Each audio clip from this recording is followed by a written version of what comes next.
ചേച്ചി പറഞ്ഞ പോലെ തന്നെ, ശരി പറഞ്ഞ തന്നെ, ടോജോ സാർ പറഞ്ഞ പോലെ തന്നെ നമ്മളും രക്ഷിതാക്കൾ ആദ്യം കർണാടകയിൽ വന്നിട്ട് എന്തിനാണ് ഈ മലയാളം പഠിക്കുന്നത്? കുട്ടികൾക്ക് ഒരുപാട് പഠിക്കാനുണ്ട്.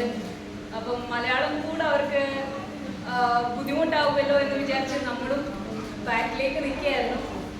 അപ്പം ചേച്ചി ഇതുപോലെ പറഞ്ഞ മോനെ കൂടെ ജോയിൻ ചെയ്യിപ്പിക്കാൻ വേണ്ടിയിട്ട് എൻ്റെ മോന് നിഷ ടീച്ചർ ഒരുപാട് ബുദ്ധിമുട്ടിയിട്ടുണ്ട് എൻ്റെ മോനെ പഠിപ്പിക്കാൻ വേണ്ടിയിട്ട്.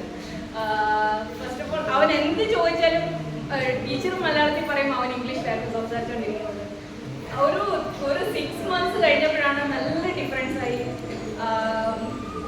ടീച്ചർ തന്നെ എന്ത് ചോദിച്ചാലും അവൻ മലയാളത്തിൽ സംസാരിക്കാനുള്ള ഒരു അതിൻ്റെ ഒരു പക്വത, മലയാളം ക്ലാരിറ്റിയോട് കൂടിയിട്ട് സംസാരിക്കാൻ അവന് പറ്റുന്നുണ്ട് ഇപ്പോൾ. പിന്നെ അവന് എഴുതാൻ പറ്റുന്നുണ്ട്.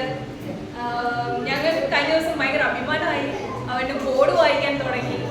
അതൊക്കെ ഭയങ്കര ഒരു സന്തോഷം തരുന്ന നിമിഷങ്ങളായിരുന്നു.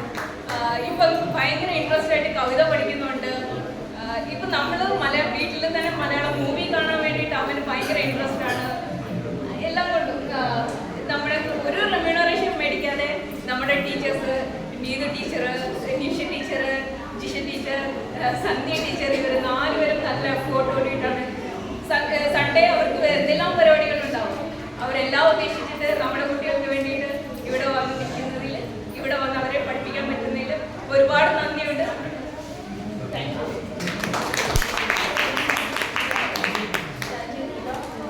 അടുത്തതായി നമ്മുടെ മലയാളം മിഷന്റെ കോഴ്സിന്റെ ഘടകത്തെ വിവരിക്കാം. നമുക്ക് 4 കോഴ്സുകളുണ്ട്. അതിൽ ഏറ്റവും സീനിയർ കോഴ്സാണ് നീലക്കുറിഞ്ഞി. നമ്മുടെ സെന്ററിൽ ഒരു നീലക്കുറിഞ്ഞി വിദ്യാർത്ഥി